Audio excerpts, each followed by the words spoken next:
Hello बच्चों, आज फिर एक नई और महत्वपूर्ण जानकारी के साथ आपके सामने प्रस्तुत है। और हमेशा हर नई जानकारी जो कि बिल्कुल सही और सटीक होगी वो ही आपके सामने हम लाते हैं। और इसी तरह के और वीडियो देखने के लिए चैनल को सब्सक्राइब कीजिए।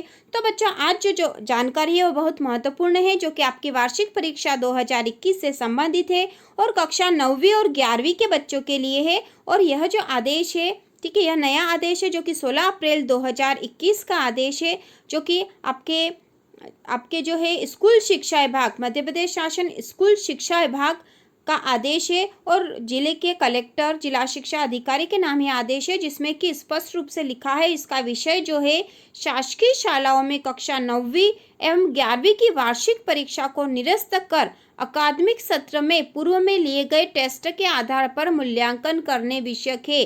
ठीक है, तो यहाँ पर यह स्पष्ट रूप से लिखा है कि आपकी जो 9वीं और 11वीं की परीक्षा है उसे निरस्त कर दिया गया है। और आपके जो अकादमिक सत्र में पूर्व में जो टेस्ट लिए गए थे, रिवीजन टेस्ट, अर्धवार्षिक परीक्षा, उसके आधार पर आपका मूल्यांकन किया जाएगा। ठीक है, तो इस प्रकार का यह आदेश है। तो हम देख लेते हैं इसमें क्या है। और तो यहाँ पे स्पष्ट रूप से लिखा है कि कक्षा 9वीं एवं 11वीं की वार्षिक परीक्षाओं के लिए आयुक्त लोक शिक्षण के पत्र क्रमांक 10 दिनांक 8 अप्रैल 2021 से निर्देश जारी किए गए थे।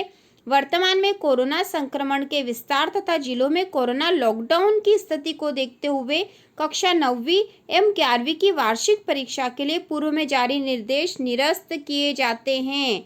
ठीक है, पूर्व में जो भी आदेश जारी किए गए थे आपकी वार्षिक परीक्षा से संबंधित, उसे निरस्त कर दिया गया है।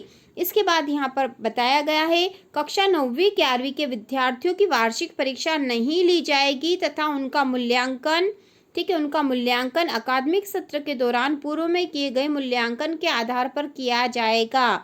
ठीक है, तो आपका मूल्यांकन पूर्व मूल्यांकन के आधार पर किया जाएगा, अतः मूल्यांकन निम्नानुसार आधार पर किया जाएगा। तो यहाँ पे बताया गया है कि आपका मूल्यांकन अब किस आधार पर किया जाएगा। तो पहला जो है पॉइंट है, विभाग द्वारा 20 नवंबर से 28 नवंबर तक लिए गए रिवीजन टेस्ट तथा 1 फरवरी से 9 फरवरी तक आयोजित अर्धवार्षिक परीक्षा में से, ठीक है, रिवीजन टेस्ट और अर्धवार्षिक परीक्षा में से विद्यार्थियों द्वारा जिसमें बेहतर अंक प्राप्त किए हों उसके आधार पर कक्षा 9वीं एवं 11वीं का परीक्षा परिणाम घोषित किया जाएगा। ठीक है, आपने रिवीजन टेस्ट या फिर अर्धवार्षिक परीक्षा जिसमें भी बेहतर अंक प्राप्त किए हैं, तो बेहतर अंक के आधार पर आपका परीक्षा परिणाम घोषित किया जाएगा। इसके बाद यहाँ पर बताया गया है परीक्षा परिणाम की गणना बेस्ट 5 के आधार पर की जाएगी। बेस्ट ऑफ 5 के आधार पर आपका परीक्षा परिणाम घोषित किया जाएगा।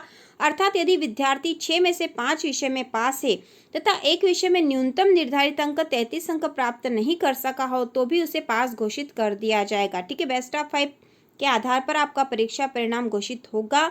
उसके बाद यहाँ पर बताया गया है कि एक से अधिक विषयों में न्यूनतम निर्धारित अंक प्राप्त न करने वाले विद्यार्थियों के लिए कृपांक के रूप में अधिकतम 10 अंक प्रदान किए जा सकेंगे। ठीक है, कृपांक भी आपको मिलेगा। कृपांक के अधिकतम 10 अंक आवश्यकता अनुसार एक से अधिक विषयों में आवंटित किए जा सकेंगे। मतलब कृपांक यदि 10 नंबर का है तो उसे अलग अलग विषयों में भी बांटा जा सकता है। ठीक है, तो इस प्रकार आपका यह आदेश है। इसके बाद यहाँ आगे बताया गया है कृपांक के उपरांत भी यदि विद्यार्थी को 2 या अधिक विषयों में न्यूनतम निर्धारित अंक प्राप्त नहीं हुए हों तो उसे परीक्षा हेतु द्वितीय अवसर दिया जाएगा। मतलब आपको द्वितीय अवसर भी दिया जाएगा। ऐसे विषय जिनमें विद्यार्थी द्वारा पूर्व परीक्षा में न्यूनतम निर्धारित अंक प्राप्त नहीं किए गए थे, उन विषयों में से उसे पुनः परीक्षा देनी होगी। ठीक है, उन विषयों में उसे पुनः परीक्षा देनी होगी। यह अवसर कोविड संक्रमण की स्थिति में कमी आने अथवा स्कूल आरंभ होने के पूर्व दिया जाएगा, जिसकी सूचना परीक्षा के 15 दिवस पूर्व दी जाएगी। अर्थात यदि आपका रिवीजन टेस्ट या फिर अर्धवार्षिक परीक्षा दोनों में ही आपका परीक्षा परिणाम सही नहीं आया था, ठीक है, आपके कम अंक आए थे, तो आपको द्वितीय अवसर भी दिया जाएगा। यहाँ ऐसा लिखा है। उसके बाद जो अगला जो पॉइंट है, द्वितीय अवसर उन विद्यार्थियों को भी दिया जाएगा जो रिवीजन टेस्ट एवं अर्धवार्षिक परीक्षा दोनों में से किसी भी परीक्षा में सम्मिलित नहीं हुए।